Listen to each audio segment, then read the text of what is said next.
They say Rosebend Plantation was built on sugar and silence. But one stormy night in 1858, that silence broke. Inside the grand house, Evelyn Rose, the master's young wife, screamed through her labor pains, while downstairs her husband, Silas, toasted his fortune. When the child was born, the room froze. His skin was dark. His father was Samuel, the slave who worked the forge. By morning, the cradle was, and the swamp had swallowed 3 souls running for their lives: a mother's midwife, a desperate father, and a baby the world was never meant to see. Behind them thundered hounds, torches, and a man driven mad by humiliation, his own wife's betrayal burning hotter than the Louisiana sun. Through mud, fire, and blood, the hunted would rise, and the master would learn what it means to be owned by vengeance. Because in the heart of the swamp, justice don't come clean. It crawls out of the dark. Before we go any further, comment where in the world you are watching from, and make sure to subscribe, because tomorrow's story is one you don't want to miss. The storm struck Rosebend like God's own fury. Thunder rolled across the delta, shaking the crystal chandeliers in the grand hall below. Lightning split the sky in jagged white scars, casting wild shadows through the tall windows of the plantation house. The wind howled through the magnolia trees, tearing leaves from branches and sending them spiraling into the darkness. Inside the dining room, Master Silas Rose raised his glass of bourbon and smiled at the men seated around his mahogany table. His teeth gleamed in the candlelight. "Gentlemen, I assure you, Rosebend's sugar yield this season will exceed every projection. My fields are the most productive in the parish." The investors nodded, their faces flushed with drink and good food. Silver clinked against porcelain. Laughter erupted over some joke Silas made about the governor's wife. Thunder crashed overhead, rattling the window panes. None of them heard the screams from upstairs. Evelyn Rose gripped the carved bedpost with white-knuckled hands. Her nightgown clung to her body, soaked through with sweat. Pain tore through her in waves, each one worse than the last. She bit down on a strip of leather to keep from crying out, but small whimpers escaped anyway. "Hush now," Annalise murmured, pressing a cool cloth to Evelyn's forehead. "You got to stay quiet, Miss Evelyn. Real quiet." The midwife moved with practiced ease around the bedroom, her dark hands steady despite the terror coiling in her chest. She had delivered dozens of babies in her 40 years, field hands' children, house servants' children, even stillborns wrapped in burlap and buried without names. But this birth carried a weight that made her bones ache with dread. Lightning flashed, turning the room stark white for one frozen moment. "I can't," Evelyn gasped. "Annalise, I can't." "You can." Annalise's voice was firm. She turned to the young housemaid cowering in the corner, a girl named Rose, who trembled like a leaf. "Fetch me clean water, hot as you can get it, and bring all the linen from the hall closet. Move, child." Rose scrambled toward the door, her eyes wide with fear. "And keep your mouth shut," Annalise added sharply. "You understand me? Not a word to anyone about what happens in this room tonight." The girl nodded and fled. Annalise turned back to Evelyn, who had collapsed against the pillows, her golden hair plastered to her face. The mistress of Rosebend looked nothing like the delicate lady who took tea on the veranda each afternoon. She looked broken, desperate. "Please," Evelyn whispered, "please don't let him hear." Thunder boomed, shaking the foundation of the house. Annalise checked between Evelyn's legs, her expression grim. "Baby's coming soon. Real soon. You got to push when I tell you, Miss Evelyn. You got to be strong." Evelyn sobbed, the sound lost in another crack of thunder. The next hour passed in a blur of pain and lightning and whispered prayers. Annalise worked with quiet efficiency, guiding Evelyn through each contraction, telling her when to breathe and when to bear down. The storm raged outside, wind rattling the shutters and rain hammering against the roof like 1,000 urgent fists. Rose returned with water and linens, then retreated to the corner again, too frightened to speak. Finally, as lightning turned the world white once more, Evelyn gave one last shuddering push. The baby came in a rush of blood and fluid, slipping into Annalise's waiting hands. For a heartbeat, there was only silence. No cry, no movement. Then the infant drew breath and wailed, a thin, reedy sound that cut through the thunder. Annalise looked down at the child in her arms. Her blood turned to ice. The baby's skin was brown, not the pink white of his mother, not the pale flush of the Rose family bloodline. Dark, unmistakable. Time seemed to stop. The candles flickered. Rain hammered the windows. Evelyn lifted her head from the pillows, her face slick with sweat and tears. "Let me see him," she whispered. "Please." Annalise didn't move. She stood frozen, the baby squirming in her hands, his cries growing louder. "Annalise?" Evelyn's voice cracked. "What's wrong?" The midwife's hands trembled. 40 years of survival. 40 years of learning when to speak and when to stay silent. 40 years of knowing exactly how the world worked and what happened to people like her when white folks' secrets came undone. All of it crashed down on her at once. She looked at Evelyn. "Miss Evelyn, you got to tell me true. Who is this baby's father?" Evelyn's face crumpled. She pressed her hands over her mouth, shaking her head, tears streaming down her cheeks. "Tell me," Annalise said urgently. "I need to know what we're dealing with." "Samuel," Evelyn sobbed. "His name is Samuel." The name hung in the air like smoke. Annalise's jaw tightened. She knew Samuel. Everyone on Rosebend knew Samuel, the blacksmith's apprentice, broad-shouldered and quiet. A man who kept his eyes down and his thoughts hidden. A field hand. A slave. The baby cried louder, his small fists waving. "Lord have mercy," Annalise breathed. Her mind raced, calculating odds, weighing choices. "Miss Evelyn, if Master Silas sees this child, if anyone downstairs hears, we'll all be dead by morning. You understand that?" "All of us." "I know," Evelyn whispered. "I know." Annalise wrapped the baby quickly in clean linen, trying to quiet his cries. She glanced at Rose, who had gone pale as milk. "Not a word," she hissed at the girl. "You hear me? Not one word." Downstairs, the investor's laughter rose again. Glass clinked. Chairs scraped. The baby's cries cut through a lull in the thunder. Annalise's heart stopped. Footsteps echoed in the hallway below. Heavy, deliberate, growing louder. Silas Rose had heard. The bedroom door flew open with a bang that made Rose yelp. Silas stood in the doorway, his white shirt soaked through from rain, his dark hair plastered to his forehead. He must have stepped outside between courses. Water dripped from his boots onto the polished floor. He stared at the scene before him. His wife collapsed in the bed. Annalise holding a bundled infant. Blood-stained linens everywhere. His eyes locked on the baby in Annalise's arms. The child's brown face peeked out from the white linen, still crying. Candlelight flickered across Silas's features. Confusion first. Then understanding. Then something cold and terrible that made Annalise's skin crawl. Evelyn trembled in the bed, unable to speak. Annalise instinctively pulled the baby closer to her chest, shielding him with her body. Silas took one step into the room, then another. Water pooled beneath his feet. When he finally spoke, his voice was barely above a whisper, a low, dangerous growl that promised violence. "What is that?" The silence stretched for 3 heartbeats. Then Silas exploded. "Get out!" he roared at Rose, who bolted from the room like a rabbit fleeing a wolf.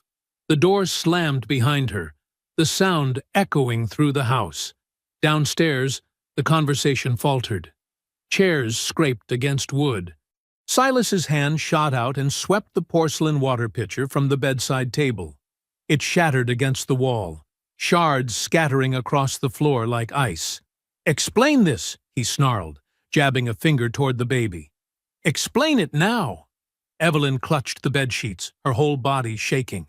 "Silas, please!" "That child is dark as midnight." His voice cracked like a whip. "Dark!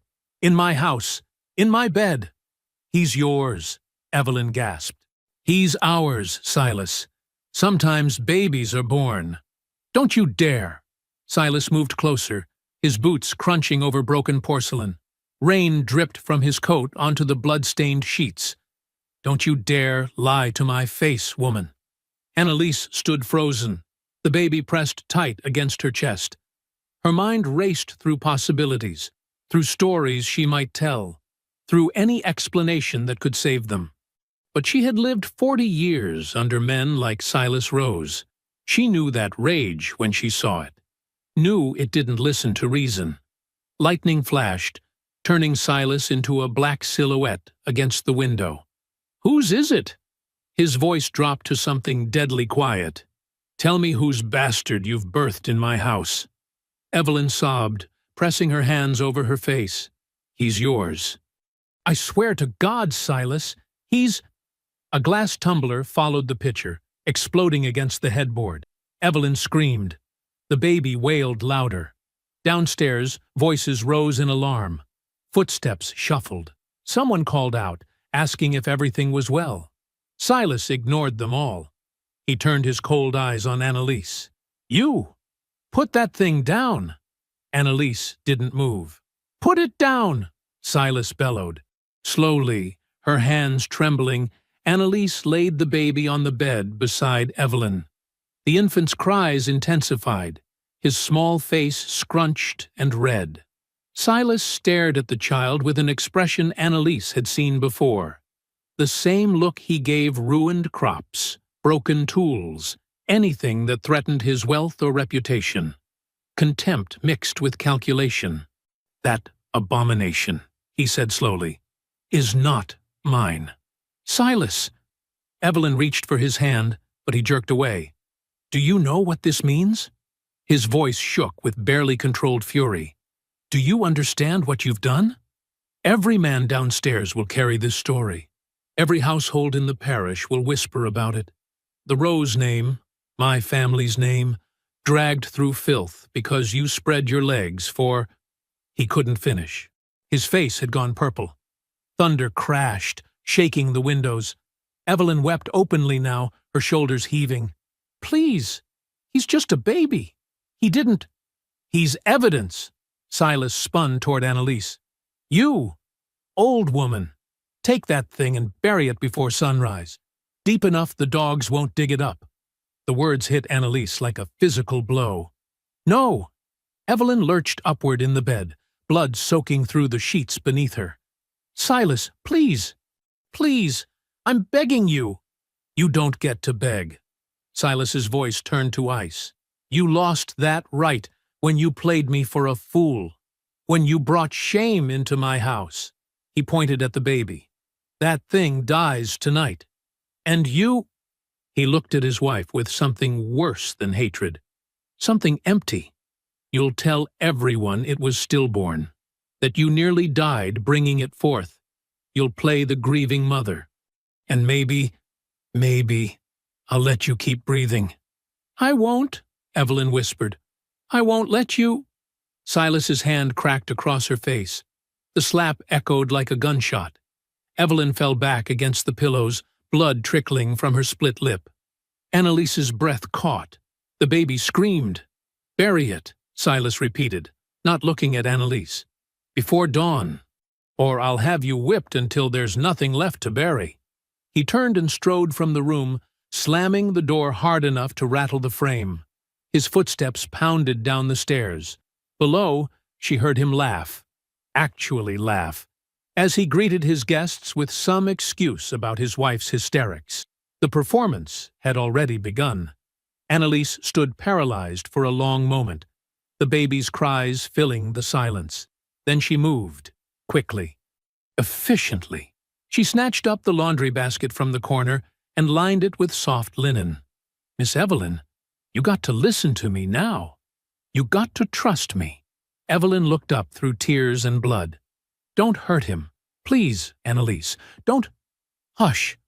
Annalise gently lifted the baby and placed him in the basket, covering him with more linen until his brown skin was hidden. "I ain't gonna hurt this child. But we got to be smart. Real smart. What are you going to do?" "What I have to."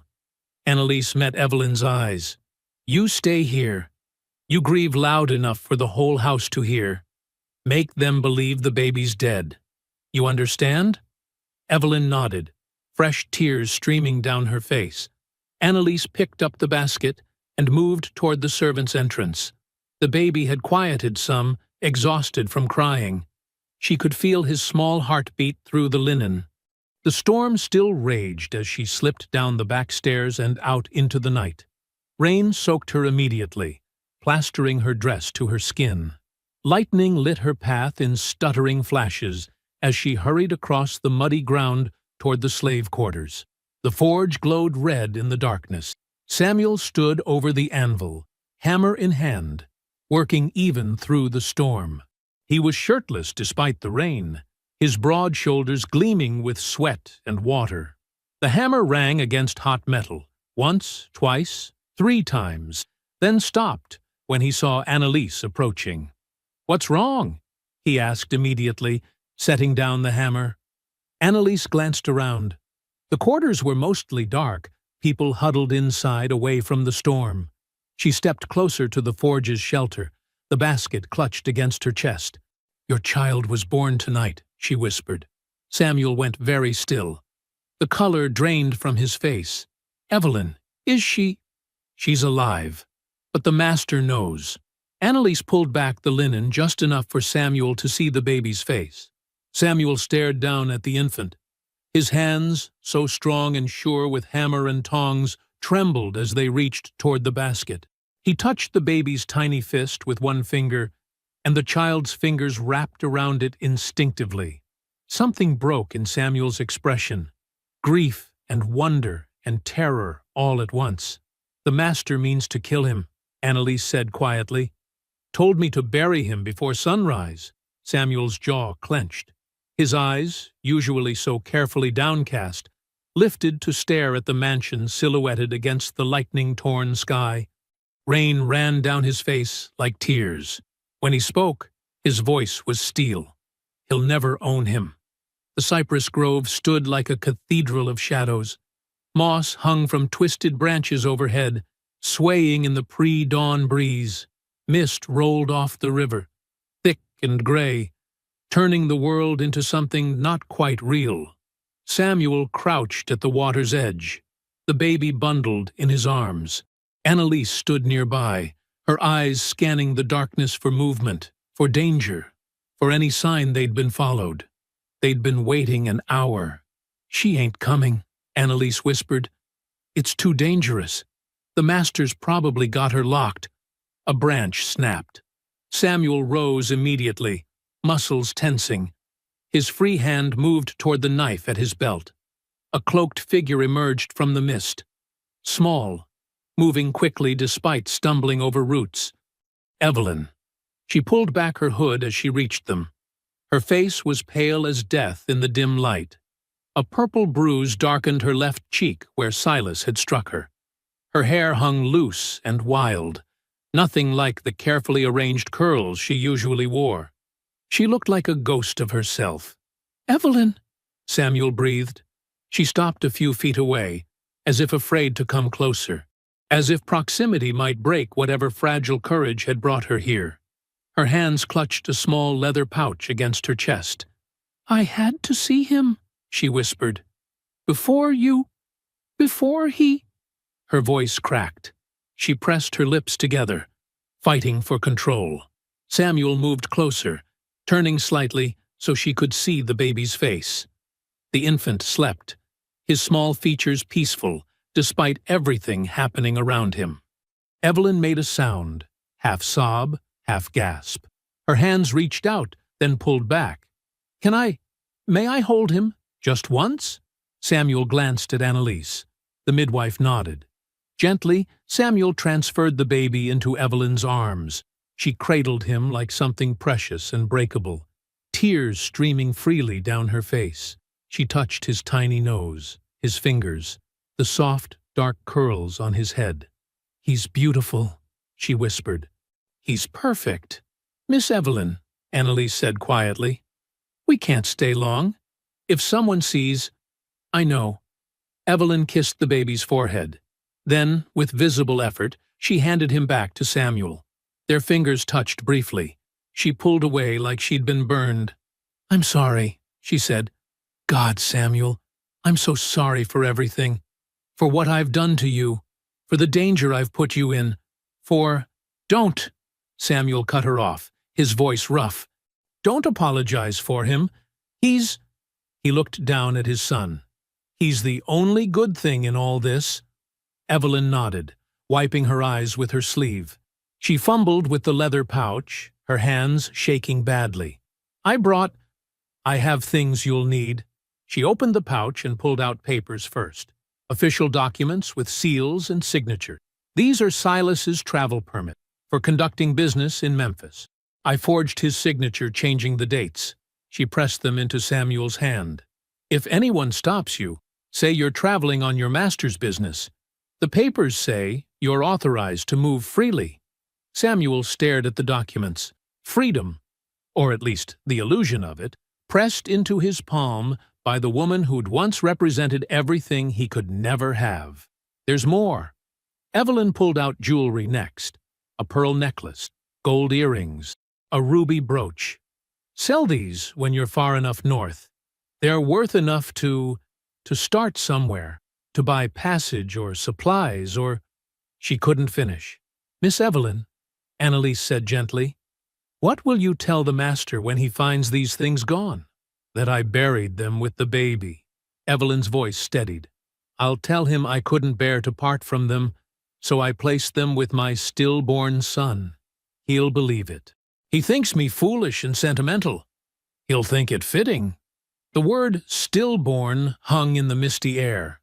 Samuel tucked the papers and jewelry into his shirt. "You don't have to do this. You could—" "Could what?" Evelyn laughed bitterly. "Run away with you.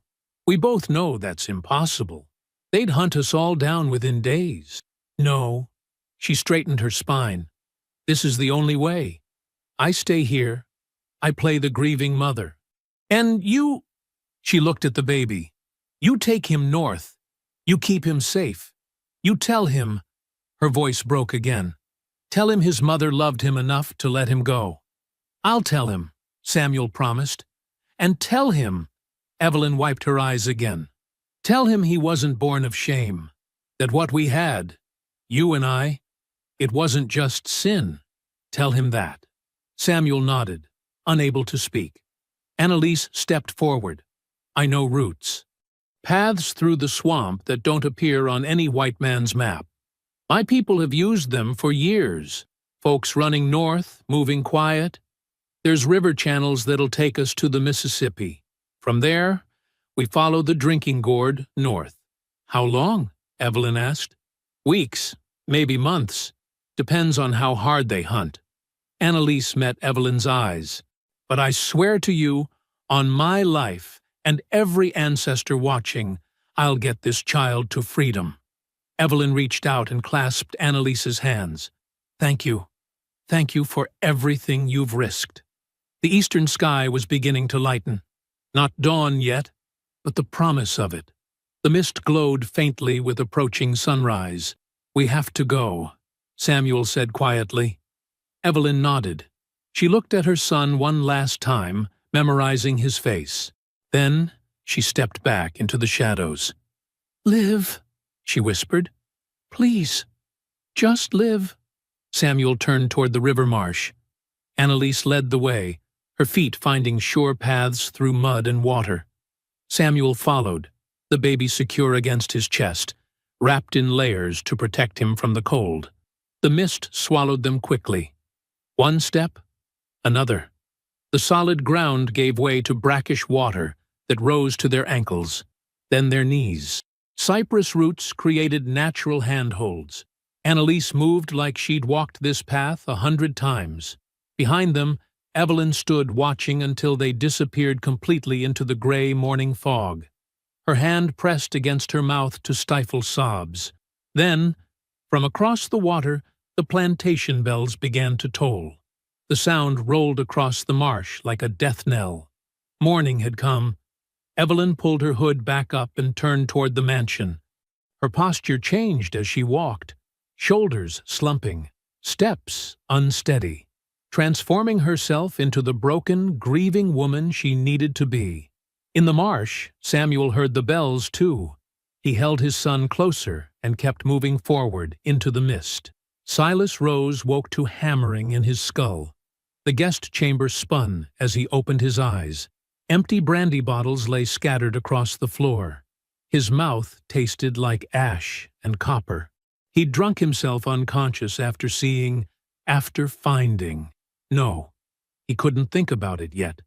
The morning light stabbed through the window, too bright, too cruel. He groaned and rolled onto his side, reaching for the chamber pot. Voices erupted in the hallway outside, footsteps pounding on hardwood. A woman screaming something he couldn't make out through the thick door. "Master Rose! Master Rose! You got to wake up!" The door burst open. Harlan Tate stood there, the overseer's weathered face twisted with urgency. Behind him, 2 housemaids wrung their hands. "What in damnation?" Silas started. "It's the baby, sir. It's gone." The words cut through the brandy fog instantly. Silas sat up too fast, head swimming. "What did you say?" "The baby. The one from last night. It ain't where the midwife was supposed to—" Harlan stopped, choosing his words carefully. "It ain't in the cradle, sir." Silas stood, wobbling slightly. He grabbed his pants from where they'd been thrown over a chair. His hands shook as he pulled them on. "Where's my wife?" "Still in her chambers, sir, but—" Silas pushed past him into the hallway. His bare feet slapped against polished wood as he strode toward Evelyn's room. The housemaids scattered from his path like startled birds. He didn't knock. The door crashed open against the wall. Evelyn sat in a chair by the window, still in her nightgown, her face pale and drawn. She looked up at him with red-rimmed eyes. The cradle sat empty beside her bed. "Where is it?" Silas demanded. Evelyn's hands twisted in her lap. "Silas, please! Where is the baby?" His voice echoed off the walls. Evelyn's voice broke. "Annalise said she would. She promised she'd take care of everything." "Annalise." Silas crossed the room in 3 strides.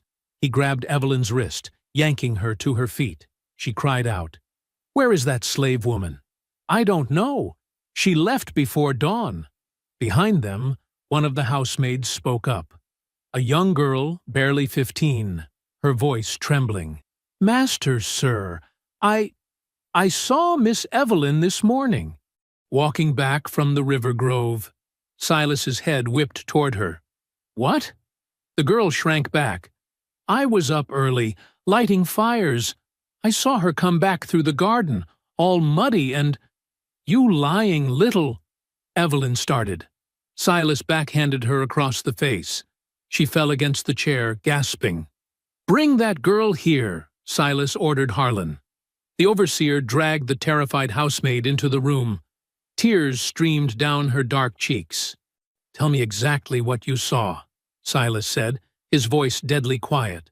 She was at the river, sir, coming back just as the sun was rising. Her dress was all wet and muddy. She looked like she'd been walking through the marsh." Silas turned slowly to face his wife. Evelyn pressed a hand to her bleeding lip, her eyes wide with fear. "You said the baby died," Silas said. "You said you wanted it buried quietly." "It did. I mean, you're alive." The realization hit him like cold water. "You survived the birth, which means you lied to me about planning to die with it." Evelyn's silence was answer enough. "You helped them." Silas's hands clenched into fists. "You helped that slave steal my—" He couldn't say it, couldn't acknowledge what the baby represented. "You helped them run." "Silas, please, I can explain." Explain! He grabbed the cradle and hurled it across the room. It shattered against the wall. Evelyn screamed. The housemaids fled. Only Harlan remained in the doorway, watching his master's rage with the careful attention of a man who'd learned when to stay silent. Silas paced like a caged animal. His mind raced, putting pieces together. The empty cradle, Evelyn's lies, the midwife's absence, the tracks in the mud by the river. "They took it," he muttered. "They took it and ran." He spun toward Harlan. "Get every able man. Arm them with rifles. Bring the bloodhounds from the kennel. Find me trackers who know the swamp." "Sir, if I might—" "Now!" Silas roared. Harlan nodded and disappeared down the hall, already shouting orders. Silas turned back to Evelyn. She'd collapsed onto the floor, sobbing into her hands. "Do you have any idea what you've done?" Silas asked. His voice had gone cold again, calm, more terrifying than his rage. "That thing represents everything. Every lie about this family, about our blood, about who we are. And you helped it escape." "He's just a baby," Evelyn whispered. "An innocent child." "It's an abomination." Silas straightened his collar, smoothing down his hair, already composing himself, already planning. "And I'll hunt it down like any other beast that threatens what's mine." He walked to the door, then paused. "When I return, we'll discuss your role in this betrayal. Pray, I'm in a more forgiving mood." The door closed behind him with a soft click. Evelyn remained on the floor, trembling. Through the window, she could hear men gathering in the yard below, horses being saddled, dogs barking, the whole plantation mobilizing for the hunt. She pressed her hands against her mouth and prayed silently, "Please, let them run fast enough. Please let them get far enough. Please." Deep in the swamp, Samuel waded through knee-deep water. The baby had started crying an hour ago and wouldn't stop. Every wail felt like a beacon, drawing danger closer. "Hush now," Samuel murmured, rocking his son gently. "Hush, little one. We got to be quiet." Annalise moved ahead, testing the depth of the water with a long stick. She'd wrapped her skirts around her waist to keep them from dragging. Mud covered her legs up to mid-thigh. "How much farther?" Samuel asked. "To the first safe point?" "Another mile. Maybe 2. Annalise glanced back. "The water gets deeper from here. We'll have to—" A sound cut through the morning air. Distant, but unmistakable. Dogs baying. Samuel and Annalise froze. The baby's cries seemed impossibly loud now. "They're coming!" Annalise breathed. "Already?" Samuel looked toward the sound. "Still far off, but not far enough. We left before dawn. How did they—" "Doesn't matter how." Annalise grabbed his arm. "We have to move. Now." They pushed forward into deeper water. The baby screamed, hating the cold and wet. Samuel tried to shield him with his body, but there was no keeping him dry out here. The baying grew louder. More dogs joining the chorus. Samuel's heart hammered. He thought of the papers in his shirt, already getting damp. The jewelry that might buy freedom. His son's tiny face, red from crying. "There," Annalise pointed. "See that fallen cypress? The roots make a hollow underneath. We can hide there." They splashed toward it. The massive tree had toppled during some long-ago storm, its root system creating a cave-like shelter. Samuel ducked under first, pulling the baby close to his chest. Annalise followed, squeezing into the tight space. They huddled together in the darkness, breathing hard. The baby's cries echoed off the wood around them. "Make him stop," Annalise whispered urgently. "Samuel, you got to make him stop crying." Samuel rocked faster. He hummed the lullaby his own father had sung, the one from the auction block, passed down through generations of bondage. The baby hiccuped, whimpered, slowly quieted. The dog sounds grew closer, definitely closer now. Through gaps in the roots, Samuel could see nothing but water and mist. The afternoon sun filtered through in golden shafts. Beautiful. If they weren't running for their lives. "They won't stop now," Annalise whispered. Samuel adjusted his grip on his son. The baby's eyes opened, dark and innocent, unaware of the danger surrounding them. Samuel thought of Silas's face last night. The rage, the disgust, the promise of violence in every line of his body. He thought of Evelyn's tears by the river. He thought of all the slaves who'd run before and been caught, brought back in chains, made examples of. The baying of hounds echoed across the water. Samuel looked at Annalise in the dim light. "Then neither will I." The night pressed down on them like a wet blanket. Samuel's shirt stuck to his back, soaked through with sweat and marsh water. Every step forward felt like walking through molasses. His arms ached from carrying the baby, but he didn't dare set him down. Annalise moved ahead with surprising grace for a woman her age. She'd hiked her skirts up high, tucked them into her waistband. Her bare feet found solid ground where Samuel would have stumbled into sinkholes. "Watch your left," she whispered. "Deep mud there." Samuel adjusted his path.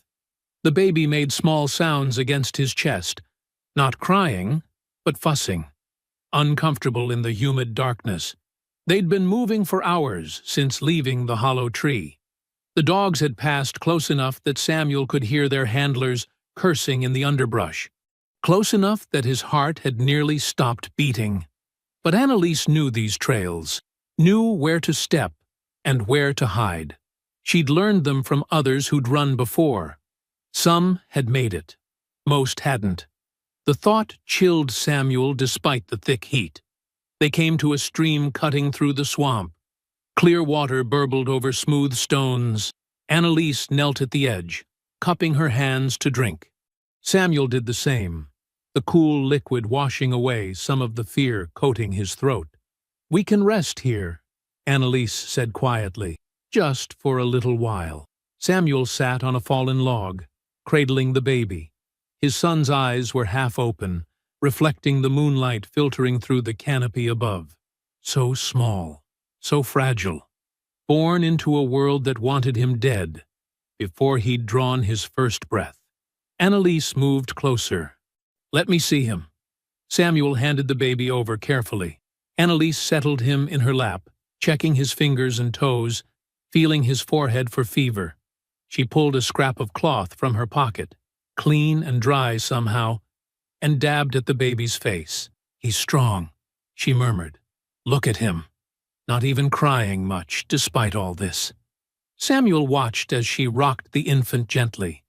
Annalise began to hum, a low, soft sound that seemed to blend with the night insects and flowing water. An old song, older than slavery, maybe. Something that remembered freedom. The baby's eyes closed. His tiny chest rose and fell in peaceful rhythm. Samuel felt something crack inside him. Relief, terror, love so fierce it hurt worse than any whip. "Thank you," he said hoarsely, "for helping us. You didn't have to—" "Hush now." Annalise didn't look up from the baby. "We all do what we can, and I couldn't let this child die for another man's pride." Miles away at Rosebend, Evelyn stood on her balcony. The night air offered no comfort. It pressed against her skin, thick and suffocating.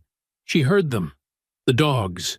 Their baying carried across the marsh like the voices of demons, sometimes close, sometimes far, always searching. Her fingers gripped the iron railing until her knuckles turned white. She imagined Samuel running through the darkness, Annalise guiding him, her baby, their baby, crying in fear. She imagined the dogs finding them, tearing through the undergrowth, teeth and claws and blood. No. Evelyn pressed her hands over her ears, but the sounds didn't stop. She could hear them in her bones now, in her heartbeat. A sob broke free. Then another. She sank down against the balcony door, her nightgown pooling around her. This was her fault, her sin, her weakness. She'd thought loving Samuel made her brave, made her different from the other plantation wives who looked away from their husbands' cruelties. But love hadn't protected him. Love had put him in more danger than he'd ever been in before. The dogs howled again, closer now. Evelyn closed her eyes and prayed to a God she wasn't sure listened anymore. In the swamp, Silas's hunting party moved like locusts. They'd split into 3 groups, each taking different routes through the marsh. Harlan led the eastern group, lanterns swinging as they trudged through the muck. "Over here!" one of the men called out. They found a runaway hiding in a hollow stump. A young man, maybe 20. He'd run weeks ago from a neighboring plantation. Now he cowered before them, shaking. "Please," he begged. "Please, I ain't done nothing." "Seen a woman and a man with a baby?" Harlan demanded. "No, sir, I swear. I been alone." Harlan shot him. The sound cracked through the night, sending birds screaming from the trees. The young man crumpled. "Check his pockets," Harlan ordered. "Then let's keep moving." This was the 3rd runaway they'd killed tonight. Silas's orders were clear. Question them. If they know nothing, end them. We can't leave witnesses to our business. The madness was spreading through the hunting party like fever. The bloodlust grew with each hour. With each mile of fruitless searching, they would find that baby. They would bring it back. And God help anyone who got in their way. Samuel and Annalise moved through the pre-dawn darkness. The baby slept against Samuel's chest, lulled by exhaustion and Annalise's humming. They came upon a trapper's cabin tucked between 2 massive oaks. No light showed in the windows, no smoke from the chimney. "Might be abandoned," Annalise whispered. "Or the trapper might be out running his lines." "Either way, we could use supplies," Samuel said. They approached carefully. Samuel stayed back with the baby, while Annalise crept to the door. She tried the handle. It opened with a soft creak. The cabin was small and sparse. A single room with a cot, a table, some shelves. But hanging from the rafters were strips of dried meat. And on the table, a roughly drawn map showing the waterways. Samuel grabbed the meat, stuffing it into his pockets. Annalise studied the map by moonlight coming through the window. "This shows the channels," she breathed. "The deep roots. Samuel, this could help us." A sound outside. Footsteps. They froze. The door burst open. A grizzled white man stood silhouetted against the night, rifle in hand. He stared at them for a heartbeat. His eyes went wide. Samuel grabbed Annalise's hand and bolted through the back window. Glass shattered. The baby woke and screamed. Behind them, the trapper shouted. A rifle shot cracked. The bullet splintered wood above Samuel's head. They ran, crashed through underbrush, splashed through shallow water. The trapper's voice faded behind them, still yelling about thieves and slaves. They didn't stop until they were deep in flooded terrain, water up to their knees. Cypress knees jutting from the surface like broken teeth. Annalise leaned against a tree, gasping. Samuel bounced the screaming baby, trying to soothe him. His heart hammered so hard he thought it might burst. "That was too close," Annalise panted. "But we got the map," Samuel said. "And the food." The sky was lightening, dawn coming fast. Samuel looked around at the endless water and trees. Then he saw it. Annalise pointed with a trembling hand. Smoke. Faint wisps rising in the distance. Not from a hunting party. Too steady, too controlled. A cook fire, maybe. Or several. "There," Annalise whispered. "A maroon camp. Maybe they'll take us in." Samuel studied the smoke. A settlement of escaped slaves, living free in the swamp's heart. He'd heard stories about such places. Whispered legends in the quarters late at night. Some said the camps were havens. Others said their people had grown suspicious and cruel, trusting no one. The baby stirred in his arms. His son. The child everyone was hunting. Samuel looked down at his boy's face, scrunched and red from crying. Those dark eyes opened, meeting his, so innocent, so unaware of the blood already spilled in his name. The maroon camp emerged from the mist like a ghost town made real. It wasn't much, a cluster of crude shelters built from scavenged wood and woven palmetto fronds, arranged in a rough circle around a central clearing. Rope bridges connected some of the platforms built high in the cypress trees. A cook fire smoldered in the middle, sending up that steady column of smoke they'd followed through the dawn. People stopped what they were doing when Samuel and Annalise stepped into view. A woman carrying water froze mid-step. A man sharpening a knife looked up sharply. Children playing in the mud went silent. All eyes turned toward the strangers, toward the baby in Samuel's arms. A tall man emerged from the largest shelter. He moved with the careful confidence of someone used to command. His face was weathered and scarred, one eye clouded with old injury. Gray touched his temples, despite looking no older than 40. This was Jonas. Samuel knew it without being told. The way the others deferred to him, stepping aside as he approached, said everything. Jonas stopped 10 feet away. His good eye swept over Samuel, then Annalise, then the baby. His expression revealed nothing. "You're far from any plantation, I know," Jonas said. His voice was rough, like gravel. "That baby's too young to travel, so you must be running fresh." "Yes, sir," Samuel answered. "We need help. Need a place to hide, just for—" "Don't call me sir." Jonas's jaw tightened. "I ain't no master, and this ain't no charity house for every runaway in Louisiana." Annalise stepped forward. "We know you don't owe us nothing, but this child, his life depends on reaching freedom. Every child's life depends on it." Jonas gestured at the camp behind him. "I got 14 people here, including 6 children. You bring trouble to my door, you endanger them all." Samuel shifted the baby in his arms. "The master who's hunting us, he won't stop at the swamp's edge. He's already killed 3 runaways since yesterday. He'll keep killing until he finds what he's looking for. Then best you keep moving." Jonas crossed his arms. "North is that way. Please." Samuel's voice cracked. "Just one night. We need rest. Food. Then we'll go. I swear it." Jonas studied him for a long moment. Then his gaze dropped to the baby. "Who's the mother?" he asked quietly.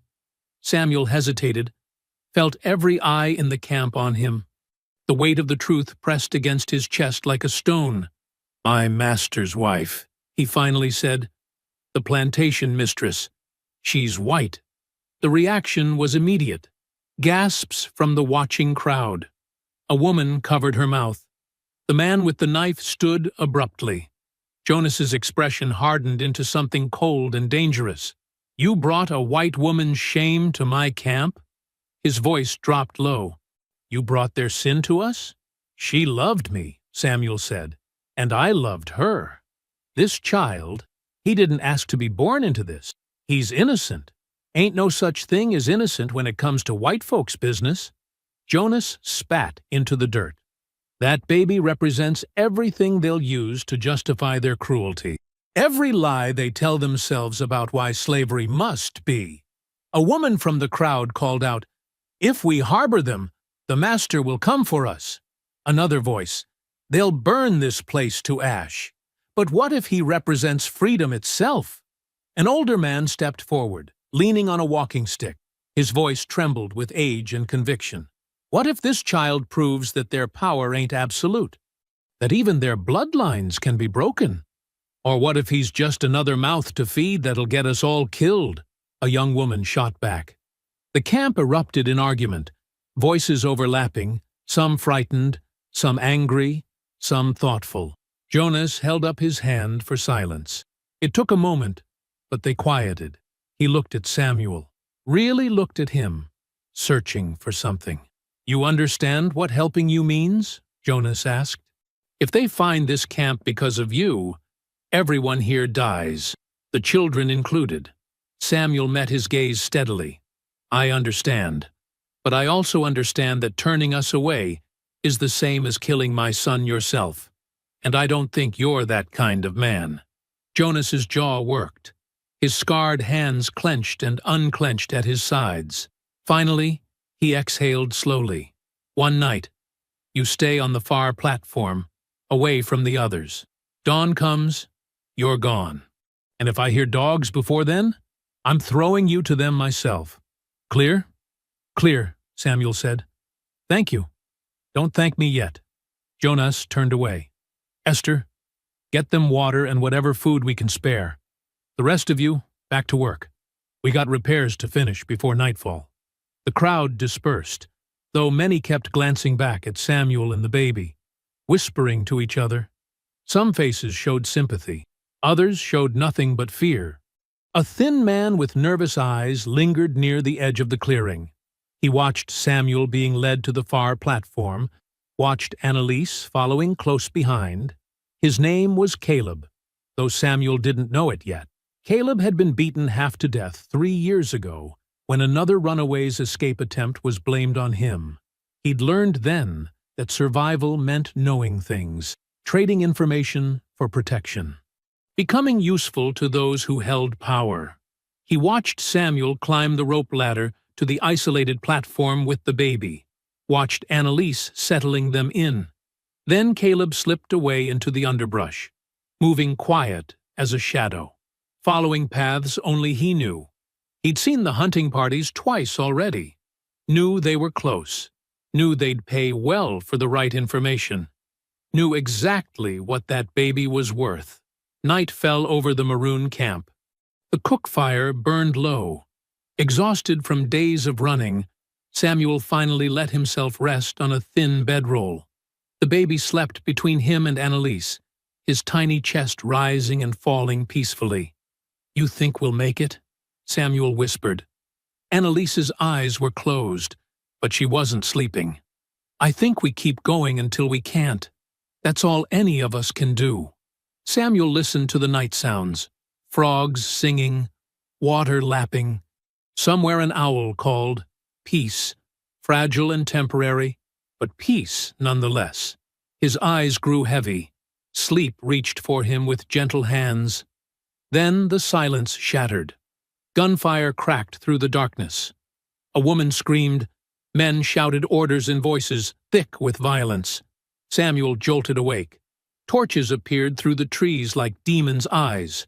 Orange flames reflected on water, on metal, on the faces of white men with rifles. The maroon camp exploded into chaos. People ran in all directions, children crying, women grabbing babies, men trying to fight back with whatever weapons they had. Jonas's voice roared above the confusion. "To the boats! Everyone to the boats!" More gunfire. A man fell from a platform, crashing into the water below. A shelter caught fire, flames racing up the dry palmetto fronds. Samuel snatched the baby from the bedroll. The infant woke, screaming. Samuel clutched him to his chest and scrambled down the rope ladder. "Annalise!" he shouted. "Annalise, come on!" She was right behind him.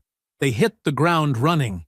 Chaos everywhere, smoke stinging Samuel's eyes, heat from burning shelters washing over them in waves, people running past, their faces twisted with terror.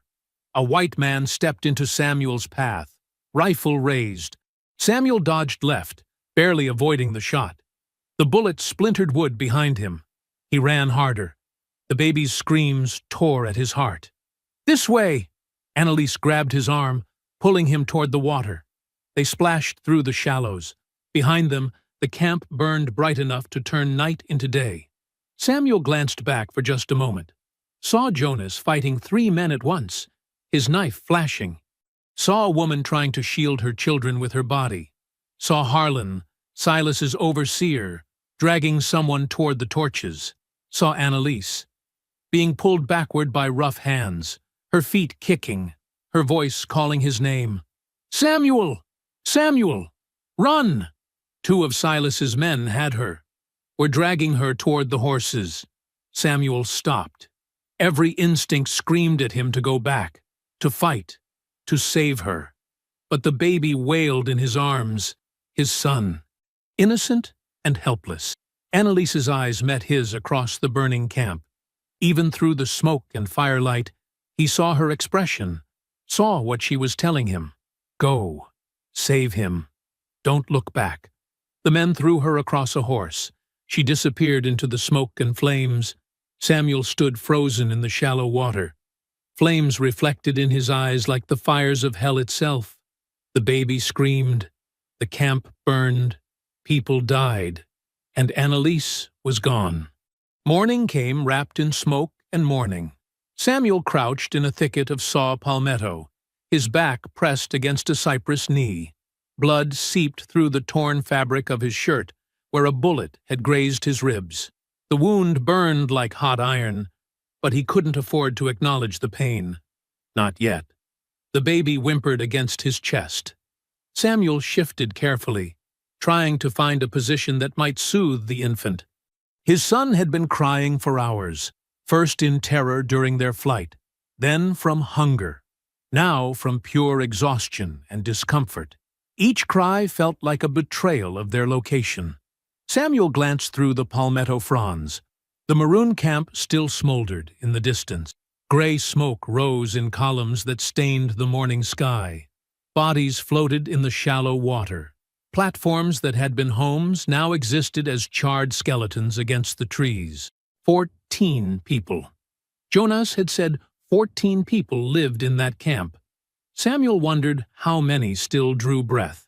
The baby's whimper grew louder, building toward another full-throated wail. Samuel's heart hammered. He pressed his hand gently over the infant's mouth, immediately hating himself for it. But the alternative was worse. The hunters were still out there. He'd heard them calling to each other through the pre-dawn darkness, heard the dogs baying as they searched the waterways. The baby squirmed, his tiny face reddened with distress. Samuel removed his hand quickly, couldn't bear it. Instead, he began to hum. The melody came from deep in his memory, a place he rarely visited because it hurt too much. His father had sung this tune when Samuel was barely old enough to remember. Sung it in the tobacco fields of Virginia before the auction block separated them forever. Sung it in a voice roughened by work and sorrow, but still somehow beautiful. Samuel didn't remember the words, wasn't sure his father had ever sung words at all. Just this low, gentle humming, a sound that seemed to say, "I'm here. You're not alone. We'll survive this, somehow." The baby's cries quieted. His small body relaxed against Samuel's chest. Samuel kept humming. Let the melody fill the spaces between his fear. Let it become a prayer without words, a promise without certainty. Live, he thought. Just live. That's all I'm asking. The sun climbed higher. Heat began to build despite the shade. Mosquitoes found them, drawn by sweat and blood. Samuel didn't dare move to brush them away. He just kept humming, kept holding his son, kept surviving. The oak tree in Roseben's yard had stood for 200 years. Its branches spread wide enough to shade half the lawn. Spanish moss hung from the limbs like gray mourning veils. They tied Annalise to that tree. Her wrists were bound above her head, rope cutting into flesh already raw from the rough ride back to the plantation. Her feet barely touched the ground. Every muscle in her shoulders screamed with the strain. Silas paced before her. His boots crushed the grass with each step. His riding coat was still damp with swamp water and spotted with ash from the burning camp. "Where is he?" Silas's voice was calm, too calm, like ice over deep water. Annalise didn't answer, kept her eyes focused on some distant point beyond his shoulder. The blacksmith and the bastard child. Silas stopped pacing, stood directly in front of her. Where did they go? Silence. Silas nodded slowly, turned to Harlan, his overseer, who stood nearby holding a braided leather whip, the kind designed to cut deep, to leave scars that lasted a lifetime. "Make her remember her place," Silas said quietly. Harlan stepped forward. The whip uncoiled at his feet like a serpent. The first strike came fast, Leather cracked across Annalise's back. Pain exploded through her body. White-hot and all-consuming, she bit down on her scream, refused to give them the satisfaction. "Where?" Silas asked again. She tasted blood in her mouth, had bitten through her lip, still said nothing. The second strike landed, then the third, fourth, fifth. Her dress tore. Blood ran down her back in warm streams. The world became nothing but pain, and the rough bark of the oak against her cheek, but she didn't speak. Above them, on the second-floor balcony, Evelyn Rose stood with one hand pressed against the railing. Her knuckles were white with pressure. Her face was pale as death. She watched each strike, forced herself to watch. This was her fault, her sin, her child, and Annalise was paying the price. Silas finally called for Harlan to stop. He approached Annalise again, tilting her chin up roughly with one hand. "You think your silence makes you noble?" he asked. "It makes you a fool. He won't come back for you. Men like him don't save anyone. They only save themselves." Annalise met his eyes. Her voice came out hoarse but steady. "You don't know nothing about men like him. That's why you're so scared." Silas's face went rigid with fury. His hand drew back as if to strike her. Then he stopped, lowered his arm, smiled instead. A terrible smile that held no warmth whatsoever. "Chain her," he told Harlan. "Let her think about her choices. Tomorrow, we'll try again." They cut her down. Her legs couldn't support her weight. She collapsed onto the grass, her back on fire with agony. They dragged her to the slave quarters and threw her into a windowless storage shed. Iron chains fastened her wrists to a post. The door slammed shut. Darkness swallowed her whole. Hours passed. Annalise drifted in and out of consciousness. Pain pulled her under, like drowning. Time lost all meaning in the darkness. Then light spilled across the floor. The door creaked open. Evelyn Rose stood silhouetted against the night sky. She carried a small bundle wrapped in cloth. Her fine dress was covered by a dark cloak, and her hair hung loose around her shoulders.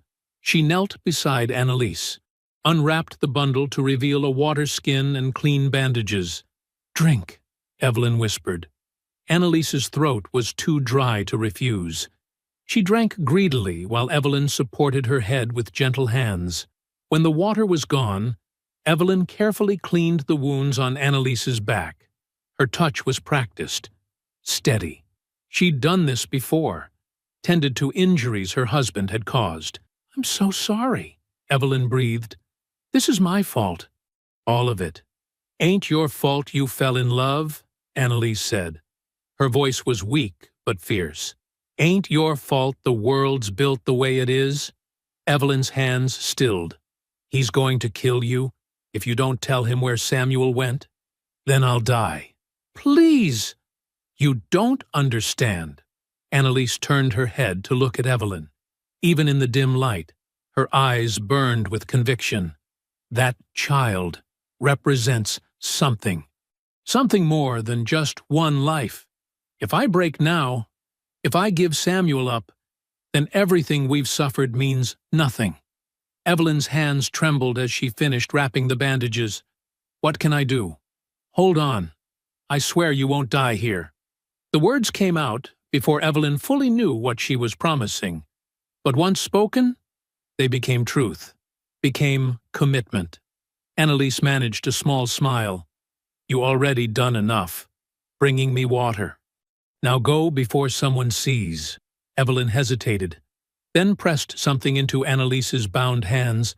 "A small iron key. For the chains," she whispered. "When the time comes." Then she was gone. The door closed. Darkness returned. But something had changed in that darkness. Something had shifted. Miles away, in the smoldering remains of the Maroon camp, Samuel found Jonas. The leader of the Maroon community lay half-submerged in shallow water. 3 bullet wounds marked his chest. His eyes stared sightlessly at the sky. Samuel knelt beside him. The baby slept against his shoulder now, finally exhausted into silence. "I'm sorry," Samuel said to the dead man. "You deserved better than this." He used his bare hands to dig a grave in the soft earth beneath a willow tree. The work made his wounded side scream with pain, but he didn't stop. Couldn't stop. Jonas deserved to rest beneath the earth, not float as food for gators. When the grave was finished, Samuel lowered the body carefully, covered it with soil, and marked it with a piece of driftwood. "I'll find her," Samuel promised the grave, promised himself. "Annalise won't die there. Neither will Evelyn. And my son will live free. I swear it, on your memory." The baby stirred against his shoulder. Samuel adjusted his grip carefully. Then he turned north, started walking again. Behind him, the sun set over the ruined camp, painting the smoke-stained sky in shades of blood and fire. At Rosebend, Silas stood in his study. Maps covered the desk before him. He'd marked every waterway, every known runaway route, every settlement within 50 miles. Harlan stood at attention nearby. "The men are ready to ride out again at first light, Master Rose." "No." Silas looked up from the maps. His eyes held a terrible focus. "Not first light. Now." "Sir?" "Saddle my horse." Silas pulled on his riding gloves. "I'm done waiting for incompetent fools to bring me what I want. I'll hunt this bastard myself. It's nearly dark. Then we'll need torches." Silas's voice dropped to something cold and final. "If I must drag that bastard from hell itself, I will. And when I find him, I'll make sure he understands exactly what happens to those who touch what belongs to me." He strode from the study. His boots echoed through the hall. Upstairs, Evelyn stood at her window. She'd returned to her room only minutes before. Her hands still smelled of blood and medicine from tending to Annalise. She watched her husband mount his horse in the courtyard below, watched the hunting party form up with torches blazing, watched them ride out into the gathering darkness. Her hand moved to the rosary at her neck, the beads her mother had given her on her wedding day, but she didn't pray. Instead, she began making calculations, counting resources, planning routes.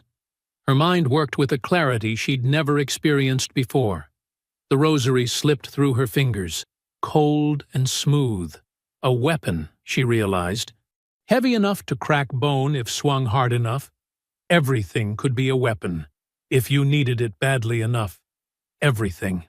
2 nights later, the sky opened again. Rain drummed against the windows of Rosebend Hall, the same relentless rhythm that had marked the night of the birth. The night, everything changed. Evelyn Rose moved through the dining room like a ghost. Her dress whispered against the floor as she poured wine into her husband's glass. Silas sat slumped in his chair. 3 days of hunting had worn him down to raw nerves and exhaustion. His clothes smelled of swamp water and smoke. His eyes were bloodshot from lack of sleep.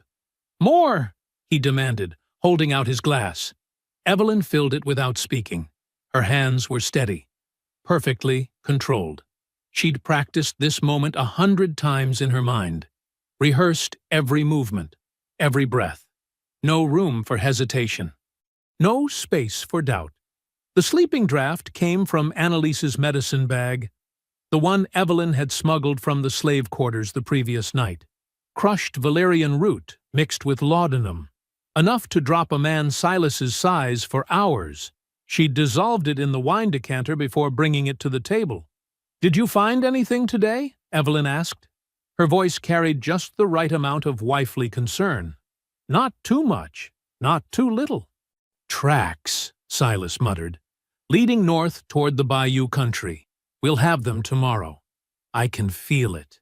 He drained his glass in 3 long swallows. Evelyn refilled it immediately. "You should rest. You've barely slept in days." "Can't rest." Silas rubbed his temples. "Not while that bastard breathes my air. Not while—" His words slurred, slowed. He blinked, shook his head as if trying to clear it. "The wine," he said slowly, "tastes strange." "Does it?" Evelyn's face remained perfectly blank. "I'll have the vintner whipped for serving bad stock." Silas tried to stand. His legs wouldn't support him. He gripped the table edge with both hands. "What did you—" He couldn't finish the sentence. His eyes found hers. Understanding bloomed there.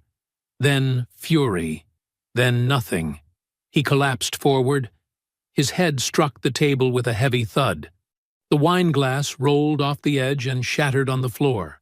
Evelyn stood frozen for exactly 3 heartbeats, counting them, making sure. Then she moved. The study first. Silas kept his hunting rifle locked in a cabinet behind his desk.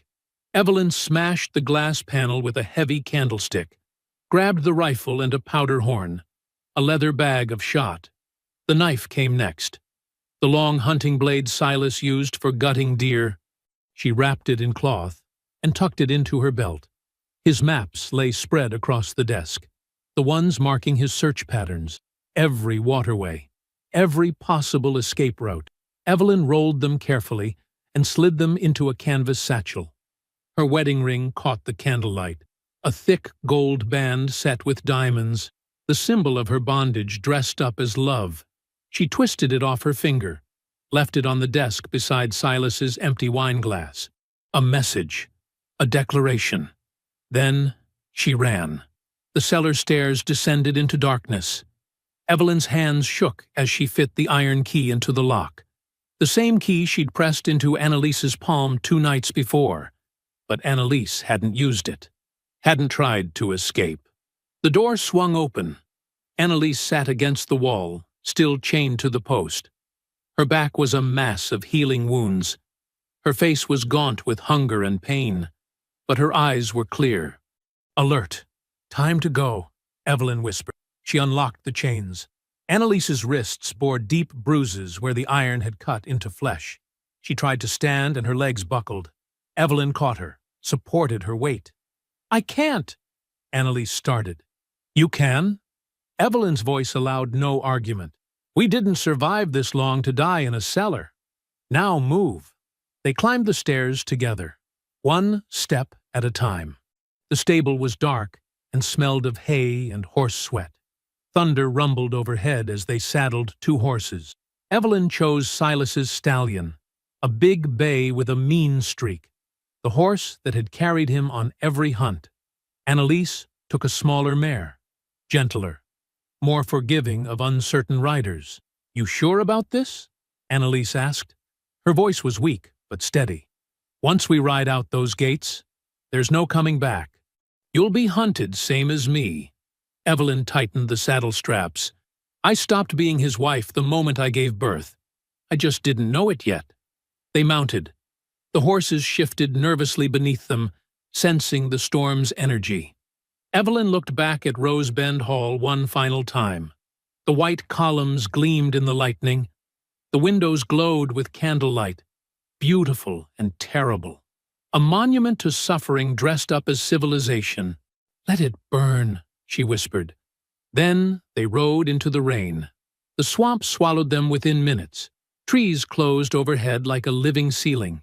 The rain came down in sheets, turning the world into water and shadow. Annalise led despite her weakness. She knew these paths, had guided runaways along them before. "We following Silas's route?" she called over the storm. "Yes." Evelyn clutched the reins with white knuckles. She'd ridden before, but never like this. Never through darkness and mud with everything at stake. His maps show where he searched. We go the opposite direction. Smart. They pushed deeper. The horses splashed through standing water. Branches whipped at their faces. After an hour, Annalise pulled her mare to a stop. "Why are we really doing this?" "To find Samuel. To warn him." "No?" Annalise turned to look at her. "Why are you doing this? You could have stayed. Claimed I forced you. Silas might have believed it." Evelyn met her eyes. "I'm not running to survive," she said quietly. "I'm running because I owe a debt. To you. To Samuel. To my son. I spent my whole life being the perfect Southern lady. Quiet. Obedient. Complicit. No more. Annalise studied her face for a long moment, then nodded. Then, let's find them. They rode through the night. The rain never stopped. At dawn, they found the first sign, a muddy footprint near a creek bed. Too large to be a woman's, too fresh to be old. Samuel. Annalise dismounted carefully, examined the print with practiced eyes. Made yesterday. Maybe the day before. He's moving slow. Because of the baby, Evelyn said. Because he's hurt. Annalise pointed to drag marks in the mud. He's favoring his left side. Wound, most like. They found more traces as the light grew. A scrap of cloth snagged on a thorny branch, torn from a baby's swaddling. A cold fire pit surrounded by small bones. Rabbit, probably. Each sign drew them deeper into the flooded swamp. The sun rose pale and weak behind the storm clouds. Evelyn stood in her stirrups, scanning the horizon. Miles of water and cypress stretched in every direction. "How close are we?" she asked. "Close." Annalise squinted at the trees ahead. "Maybe a few hours. Maybe less." Evelyn felt something shift in her chest. Hope, maybe, or fear. The two felt identical now. Behind them, thunder rumbled, but different this time. Not the sound of the storm, the sound of hooves. Annalise's head snapped around. Her eyes went wide. "He's awake." "How?" Evelyn's voice cracked. "The draft should have lasted until noon." "Don't matter how." Annalise grabbed her reins. "He's coming." The thunder grew louder, closer. Silas Rose had woken, and he was hunting. The swamp had become a fever dream. Silas Rose stumbled through water that reached his thighs, his vision swimming. The drug hadn't knocked him out completely, just enough to leave him half-conscious, thrashing against his own bedsheets for 2 hours before his body purged it. Now he was awake, angry, and not quite right. His men followed behind, spread out in a loose line. 8 of them, all armed, all watching their master with growing unease. "Keep moving!" Silas shouted. His voice cracked. "They're close. I can smell them." Harlan Tate, the overseer, waded up beside him. "Sir, maybe we should turn back. Wait for daylight proper. This water's getting deeper." "No!" Silas's hand shot out and grabbed Harlan's collar. "We end this now. Tonight. Do you understand me?" "Yes, sir." Silas released him and pressed forward. The water pushed against his legs with each step. Invisible currents tugged at his boots. Something brushed past his ankle, smooth and muscular, a cottonmouth probably. The swamp was full of them. Behind him, one of the men yelped. "Snake! Jesus Christ! There's snakes everywhere!" "Shut up and walk!" Silas snarled. The dogs strained at their leashes, baying into the darkness. Their handlers struggled to keep them controlled as they splashed through the flooded terrain. Thunder rolled overhead. The rain had stopped, but the clouds remained, blocking out the stars. The only light came from the torches, and those were starting to sputter and die in the dampness. Silas's thoughts moved like molasses, thick and slow and poisonous. He kept seeing Evelyn's face, the way she'd looked at him when he collapsed. No fear, no concern, just cold calculation. She drugged me, my own wife. The betrayal burned hotter than the fury, hotter than the shame. She'd chosen them. A slave and a mongrel baby over her own husband. He would make her watch them die, make her understand the cost of defiance. Then he'd decide what to do with her. Samuel heard the dogs first. The sound cut through the night like broken glass, distant but closing fast. He pressed himself against the fallen cypress, the baby wrapped tight against his chest. The child had been crying earlier, but exhaustion had finally claimed him. Small mercies.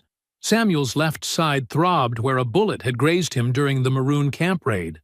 The wound had stopped bleeding, but infection was setting in. He could feel the heat spreading through his ribs. Didn't matter. He'd survive as long as he needed to. The baying grew louder. Samuel risked a glance around the tree trunk. Torchlight flickered through the trees. Close. Too close. He looked down at his son. The baby's face was peaceful in sleep, innocent of the hatred hunting him. Not today, Samuel whispered. I swear it. He adjusted his grip and prepared to run. Evelyn saw the torches first. She and Annalise had dismounted a quarter-mile back, leaving the horses tied where they wouldn't give them away. Now they moved on foot through the shallow water, following the sounds of Silas's hunting party. There, Annalise breathed. She pointed toward the line of lights spreading through the swamp. 8 men, maybe 10. We need to split them up, Evelyn said. Her mind worked quickly despite her racing heart. Draw them away from Samuel. How? Evelyn picked up a fist-sized rock from the mud. Like this. She hurled it hard to the left. It struck a tree trunk with a loud crack. Immediately, 3 of the torches swung in that direction. Men shouted. The dogs went wild. Run! Someone yelled. They're over there! Annalise grabbed another rock and threw it even farther left. More confusion, more shouting. Half the hunting party peeled off, crashing through the underbrush. Evelyn felt a grim satisfaction. Again. They moved through the darkness, throwing rocks, breaking branches, making noise. Each distraction pulled men away from the main group. But Silas never wavered. His torch kept moving forward, straight as an arrow toward the riverbank. Toward Samuel. The riverbank rose slightly above the swamp floor. Solid ground. Samuel scrambled up the muddy slope, his boots slipping. The baby woke and started crying. The sound cut through the night like a bell. No, no, no, Samuel whispered. He tried to soothe his son, but the child wouldn't stop. Couldn't stop. I hear it! Silas's voice rang out behind him. I hear the bastard! Samuel spun around. Silas emerged from the mist, like something out of a nightmare. Soaked, wild-eyed. His rifle raised and ready. They stood 20 feet apart. Master and slave. The roles that had defined their entire lives. End of the line, Silas said. His voice was hoarse, shaking with barely controlled rage. Give me the child. No. Samuel's voice was steady, final. That's not a request. Silas took a step closer.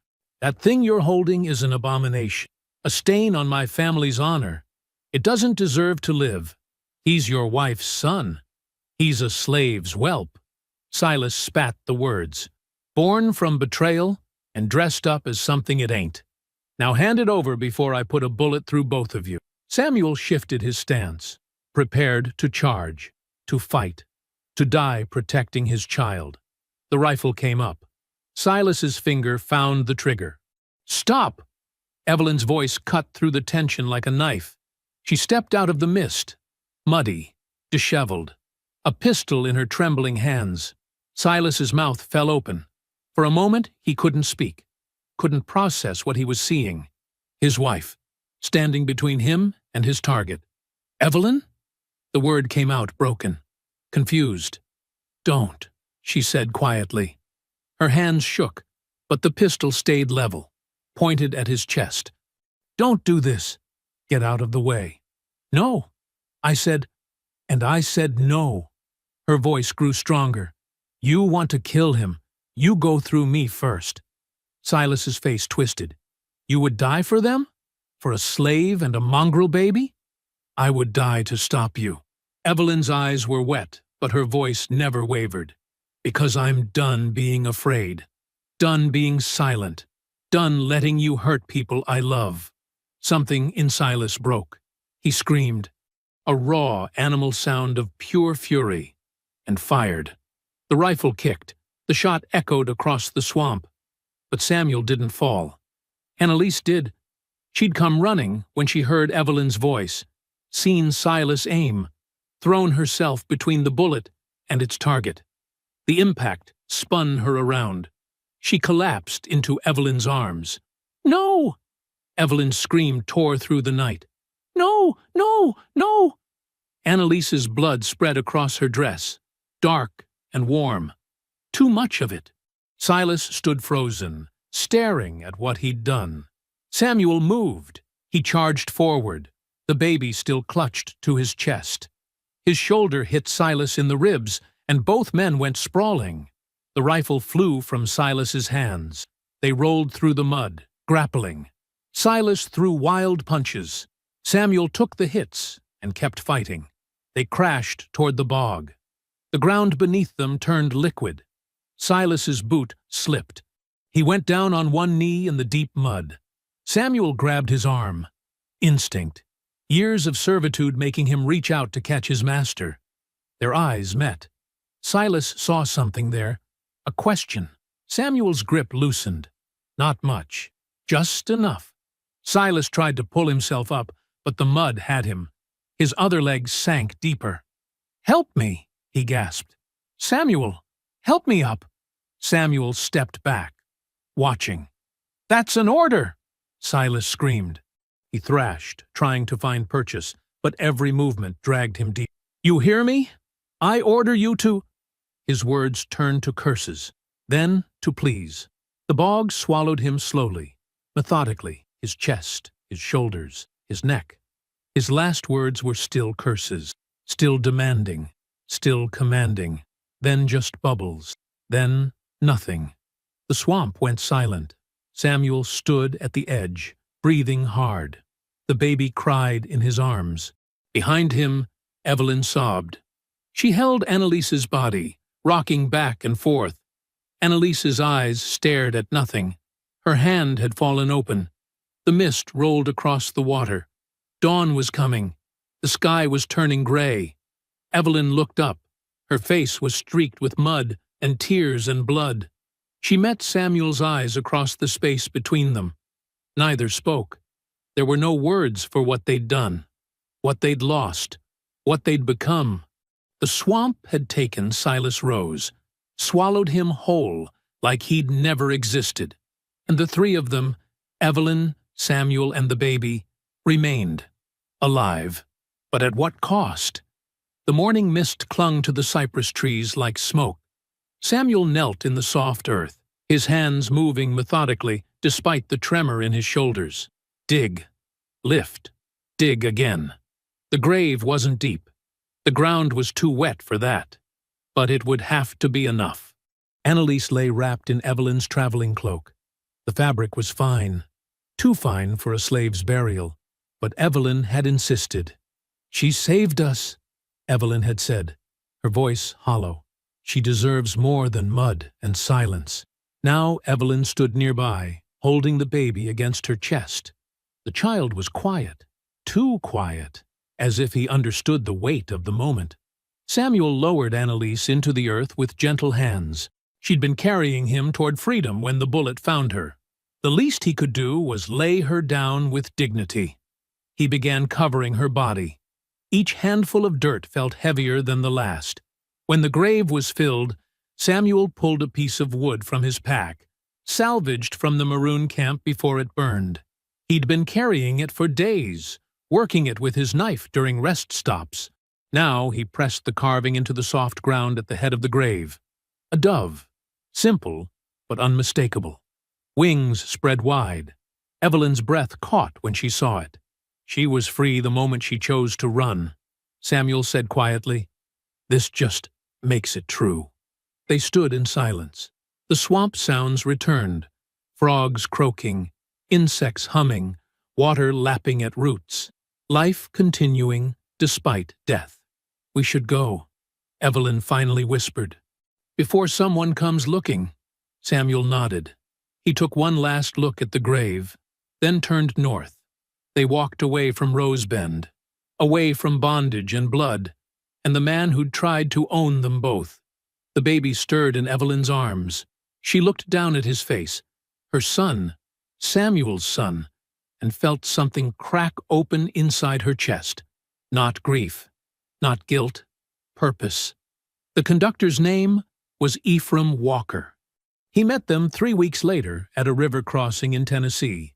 He was an older man, broad-shouldered and graying, with eyes that had seen too much to be surprised by anything. He studied them carefully as they approached his barn. Samuel, Evelyn, the baby.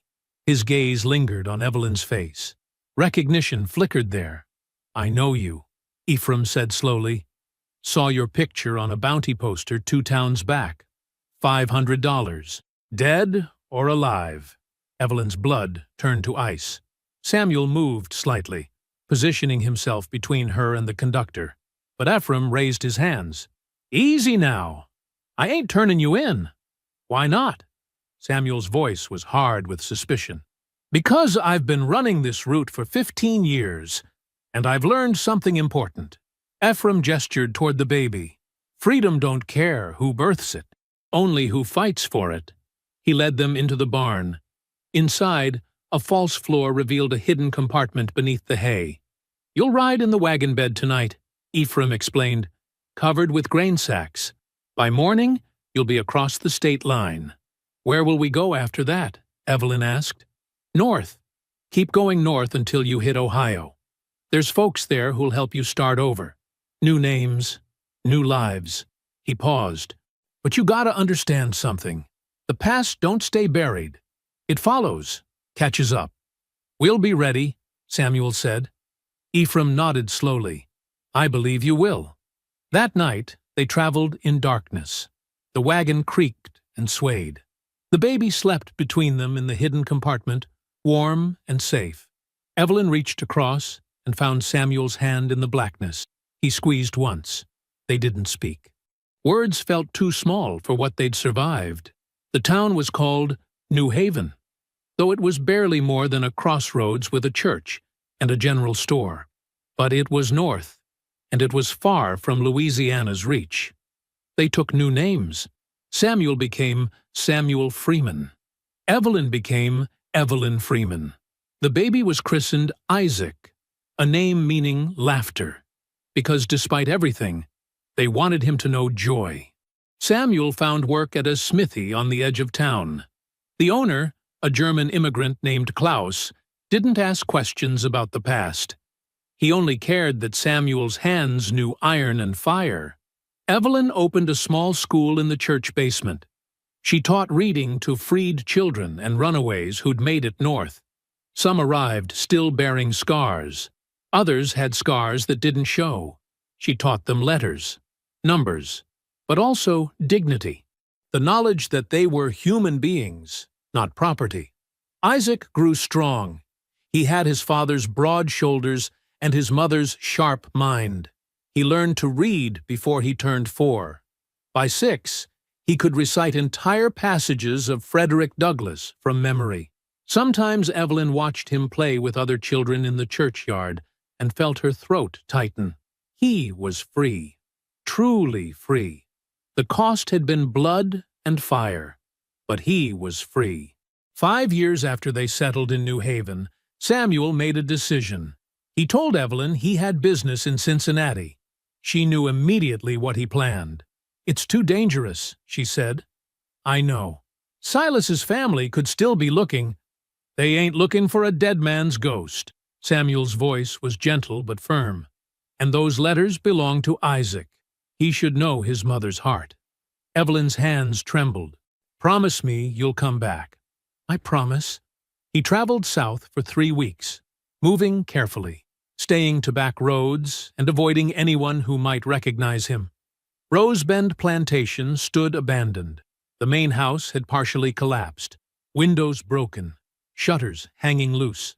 Wild cane was already reclaiming the fields, pushing up through the rows where slaves had once bled into the soil. Samuel moved through the ruins like a shadow. He found Evelyn's old bedroom. The floorboards were rotted, but still intact enough. He pried them up carefully and found the metal box she'd described. Inside, wrapped in oilcloth, were the letters, dozens of them, written in Evelyn's careful hand, addressed to a son she'd never been sure would survive. Samuel read one by lamplight. "My dearest Isaac, if you are reading this, then you lived. You survived what I could not protect you from. Know this. Your father was a man the world called property, yet he carried freedom in his heart. Never forget, you were born of sin, but not of shame."